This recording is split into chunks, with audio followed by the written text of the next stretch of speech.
The Nexon EV in its latest form has undergone quite a transformation, enough for us to come back and see how it stacks up against its closest rival, the Mahindra XUV400, which in its latest form is also packing quite a few significant changes.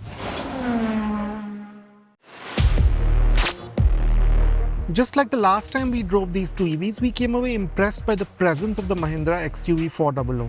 The Mahindra is a size larger than the Tata and it does seem to count. Its flatter, blocky look gives you the presence you might want when you choose an SUV. The snazzy copper highlights also bring more attention to the XUV400. While we think LED lighting should have been offered at this price, the plug motifs in the rear lighting are a neat touch. The XUV400 is also the more practical car. It has 200 mm of ground clearance against the Nexon EV's 190 mm, while the placement of the charging port may be more useful too. Unlike many EVs, both give you a spare wheel, but the Mahindra's longer length adds to the boot space as well, giving you 378 litres against the Tata's 350 litres, although the Nexon EV does have a lower lip. But it's the Tata Nexon EV that catches your eye first.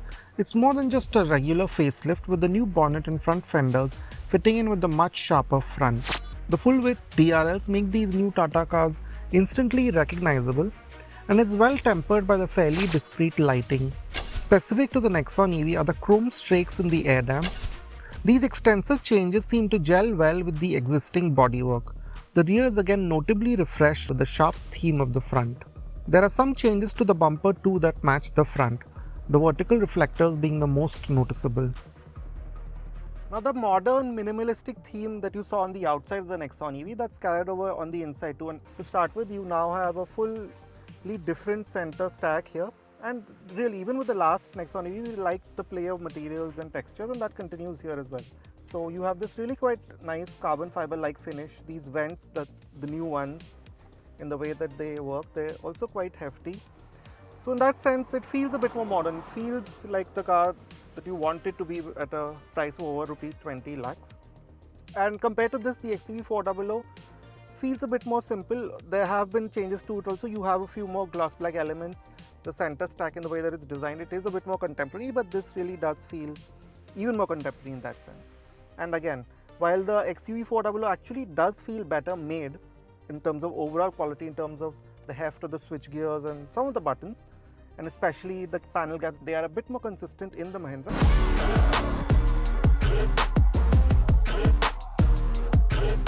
There's a more modern vibe to the space with the two-spoke steering and capacitive touch panels for the climate controls. But there is a price to pay in terms of ease of use.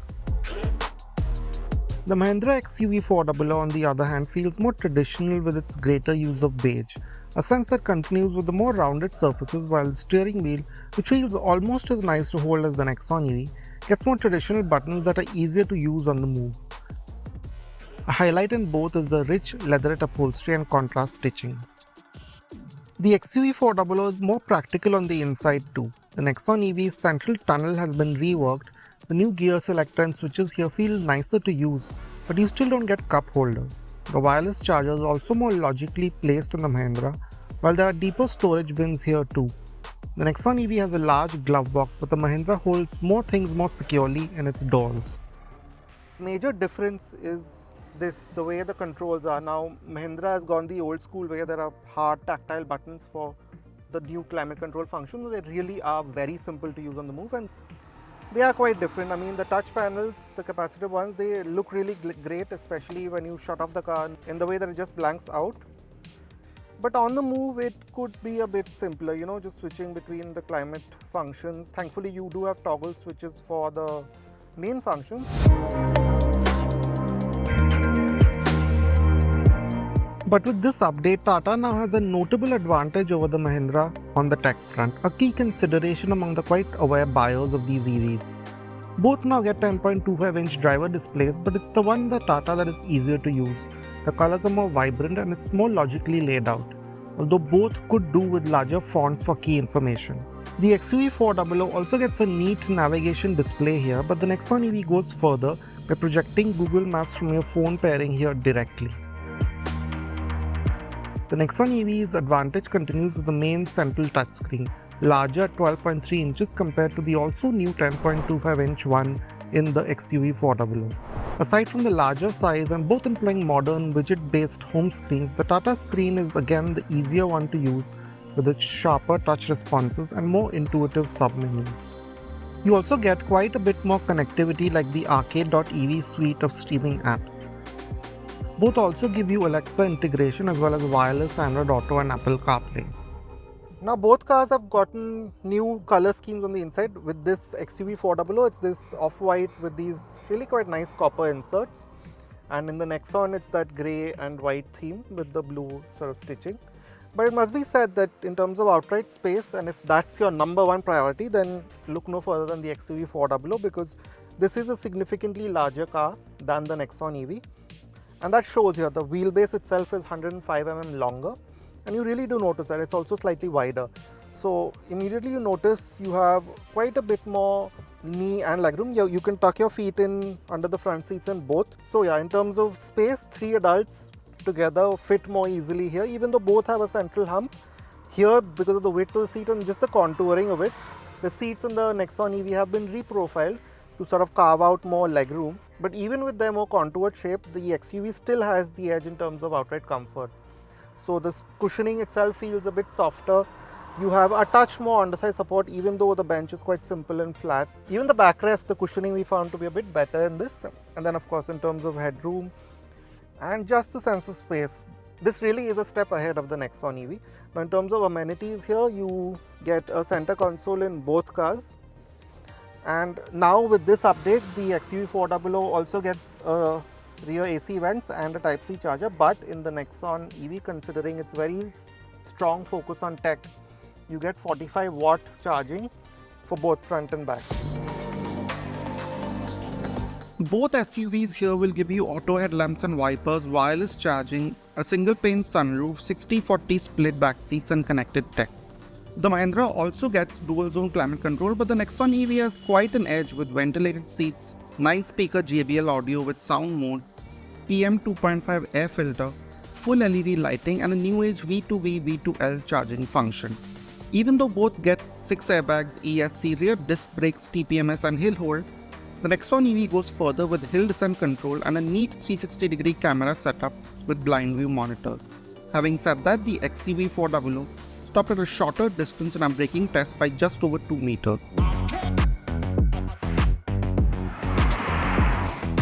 Now the Nexon also gets a completely new motor, and at first glance it's a bit outgunned by the XUV400 with its 145 PS and about 250 Newton meters of torque, and the XUV is notably more, 150 PS, and the torque is significantly more at about 310 Newton meters. But you'll be surprised that when we put it to the test with our testing equipment, the two cars are actually very close by. Now this seems to have a lot to do with how these two cars put their power down.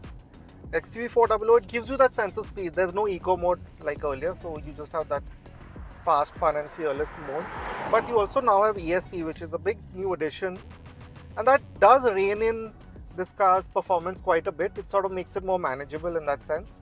And yes, even still at hard acceleration, you do notice that in the XUV400, you can still tend to see that it spins up its wheels quite a bit. That can be a bit unnerving if you are a new driver, but you won't drive it like that more often than not. So in that sense, the EVs after all, so you would expect them to drive broadly similarly with that really good initial torque and then just performance that keeps going up to say close to 100 kmph.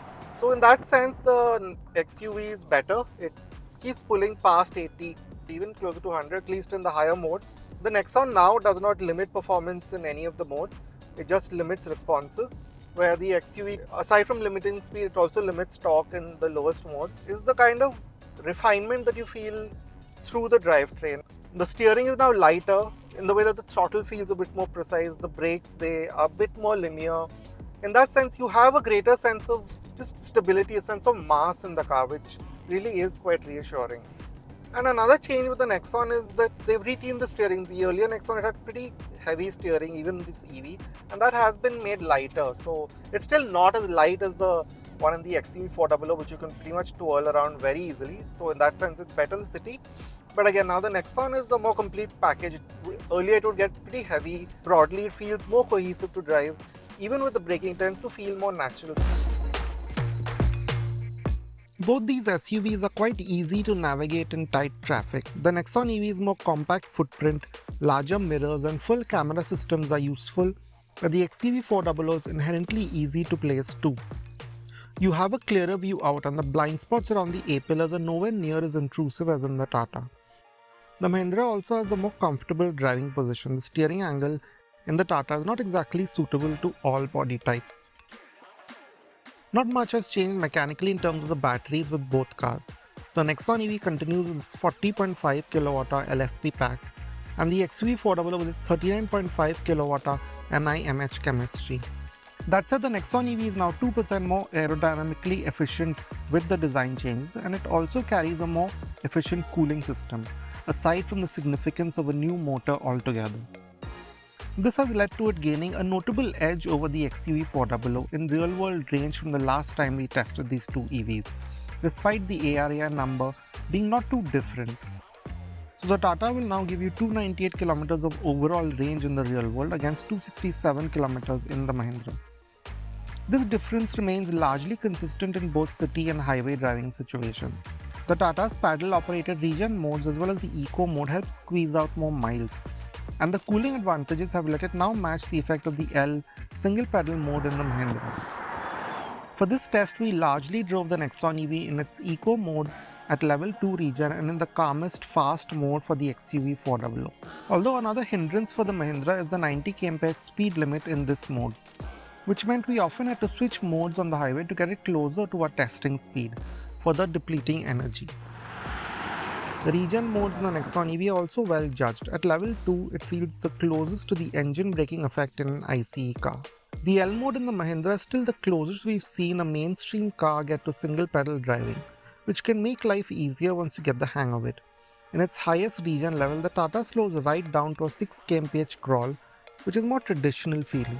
One of the XUV400's strongest suits is its ride quality. Now for an EV, it really is surprising how supple the ride is.